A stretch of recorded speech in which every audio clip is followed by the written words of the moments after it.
So today we're going to do a little follow-up from last Tuesday's meditation, but it certainly isn't necessary for you to have been here last Tuesday. I'll pick up where we were. We were working with the mind of attachment, beginning to see how that works in our lives. And today we're going to look more specifically at the antidotes to attachment, what sorts of thoughts and things we can generate that will help us to lessen that mind. So let's go ahead and start as we usually do with just a few minutes of silent meditation, working with the breath, or if you have another object that you prefer, you can do that, but essentially trying to maintain single pointed focus as best as you can. And whenever you see that the mind has wandered away from that, gently guide the mind back to whatever object you're focusing on. So I'll leave it up to you again to determine what you're working with, but just try to do your best to maintain that single pointed focus. After a few minutes in silence, I'll come in and lead you in setting motivation, and then we'll do this meditation on the antidotes to attachment.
So now let's set our motivation for engaging in this meditation today. And since we're working specifically with attachment, we can generate our motivation to overcome this mind through seeing the fact that when we're under the control of attachment, we end up wanting to acquire things, to hold on to them. We become very upset when we can't do that. Becomes a pretty guiding force in our lives that can lead us into engaging in non-virtue. It in and of itself is non-virtue. The Buddha set it out as one of the most direct causes of our suffering. So we see that this is not a mind that we want to continue to strengthen. Rather, we want to find ways to work against it. We want to do this so that we ourselves can know the peace that comes from not being under the control of that disturbing emotion. But moreover, we generate the motivation to also be able to help others to overcome their attachment, and by virtue of that, to overcome their suffering. This way, our motivation goes beyond just our own welfare to include the welfare of others. So as we did last week, just begin by thinking about the objects of attachment that you have in your life.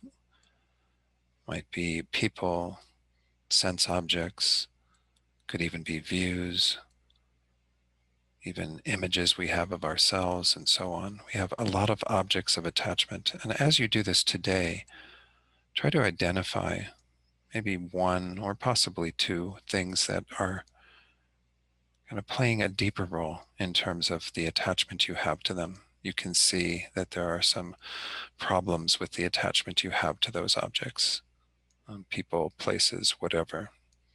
So again, spend a few minutes just kind of doing a survey of attachment and the objects of attachment in your own life, and try to narrow it down to one or two that you'd like to work with today. I'll give you a minute or so to do that.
So hopefully you've identified at least one thing that you'd like to work with in this meditation.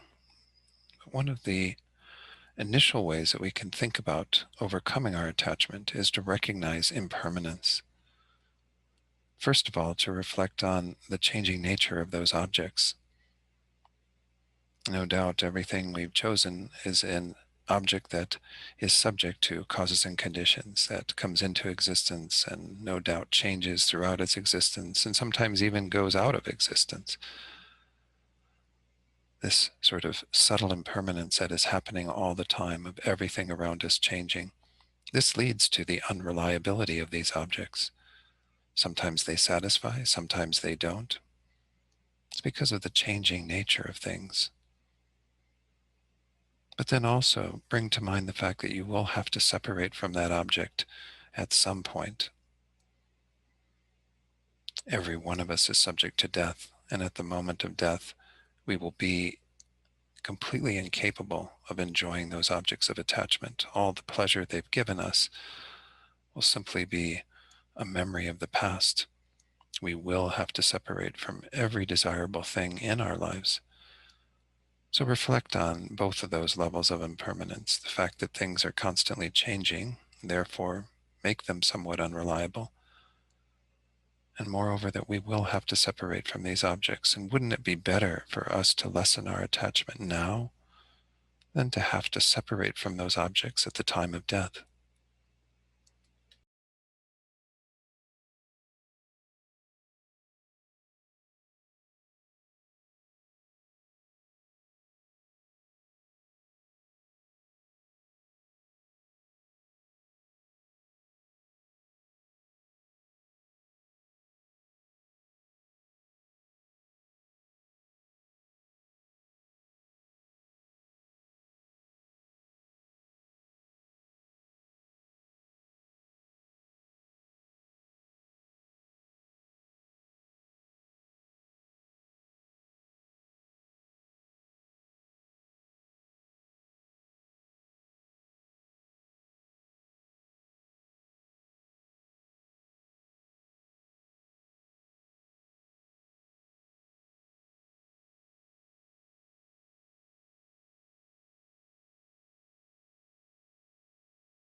So now let's introduce a second antidote that we can work with, which is a very traditional one. The Buddha says that, again, with this mind of attachment, it is producing some measure of pleasure. The object we're experiencing does induce that feeling, but we're exaggerating the amount of pleasure. We looked at this last week. We're overlaying a greater amount of pleasure on top of that object, and that's why we become attached to it. imputing that greater exaggeration of pleasure that isn't there at all. Well, the Buddha says to balance this out, we need to see the unattractive aspects of that object. We need to look at something that will help us to reduce that tendency of exaggerating it. So try to work with this as best as you can. Some objects, it might be difficult to find the unattractive aspects of that object. But nonetheless, we can also just simply reflect on the fact that these objects don't ultimately satisfy. We have to keep going back to them again and again and again. And if we were to experience them continually without any break, they would actually produce pain. So there are many ways to approach this idea of seeing something that is unattractive about that object. But if it's something like the body of another, well, we can certainly see that below the surface of the skin, there are many unattractive features to the body that we are blind to when we become attached to and exaggerate the beauty that is in the skin only. So again, work with this idea of seeing what is unattractive about that object and see if, again, it can help to lessen the amount of attachment that you have.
And then continuing to investigate this idea of the pleasurable aspects of that object, we can do a deeper investigation.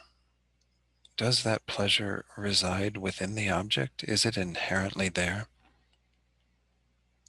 Well, if it did exist from the side of the object, then everyone would have an enjoyable experience of that object. It would be pleasurable for everyone, without a doubt. But we know this isn't the case. The things that we have as objects of attachment, the ones we're working with specifically, are very much appearing that way due to our own karma, due to our own experience of it as pleasurable that not everyone else experiences. So work with this idea, kind of doing a deeper investigation to see, where does that pleasure really reside? Is it something from the side of the object? If it was, everyone would experience it. Or rather, is it something that we are experiencing quite specifically, which also then can begin to diminish that attachment because we see there's no inherent pleasure within the object.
And then lastly, let's work with another antidote that we can use when we experience these pleasurable sensations from these objects, which is, instead of having the mind of attachment, let's have a virtuous state of mind.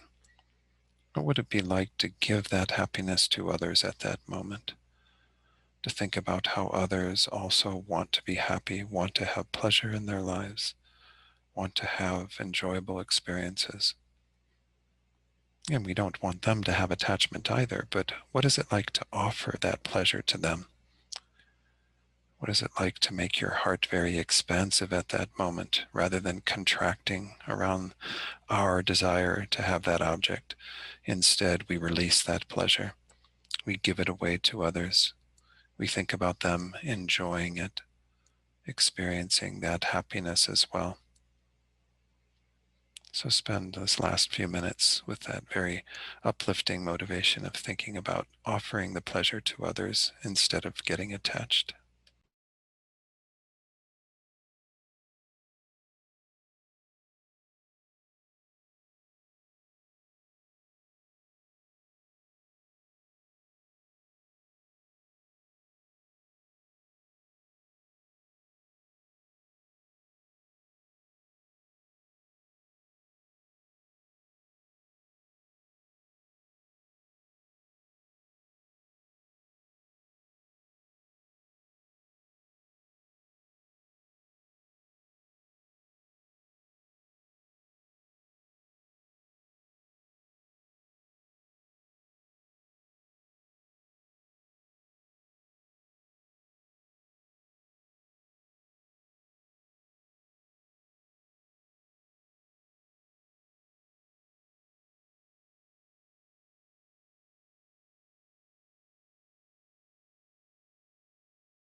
So then to conclude, look back at these four techniques that we've introduced today. First, to see the impermanence at the subtler level, as well as the fact that we have to separate from those objects eventually. So better to reduce our attachment now. And then secondly, to see the unattractive aspects of that object, to balance out the exaggeration of pleasure that we put on that object. And thirdly, to do the deeper investigation into whether that pleasure resides inherently within the object. And then lastly, to give away that pleasure to others. Again, seeing that pleasure is not the problem. The mind of attachment is the problem. We have to reduce that eventually. So, choosing one of these that you feel was most effective, just make the determination to work with that over the next day or two, or even throughout the week, to see if you can combat this mind of attachment through using that as an antidote. But try to determine which of these you want to work with.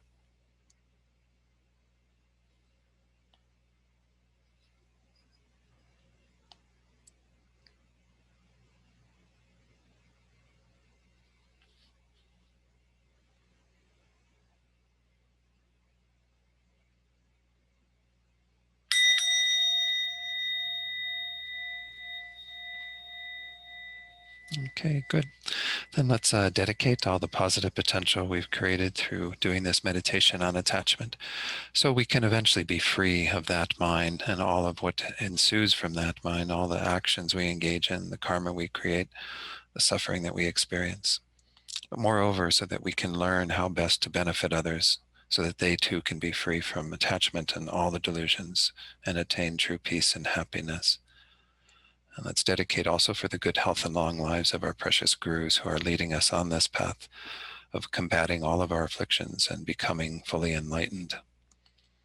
And then also dedicate for those beings that you're holding in your heart right now who are experiencing difficulty, suffering, problems, illness, whatever is going on for them. Send that positive energy out to them so they immediately benefit, having their suffering completely removed and finding all what will lead them to perfect happiness and peace. And may all beings know true peace through what we've done here today. Great. Thank you all so much, everyone. Have a very blessed day and week, and I will see you all again soon. Anyway, thank you. Stay safe.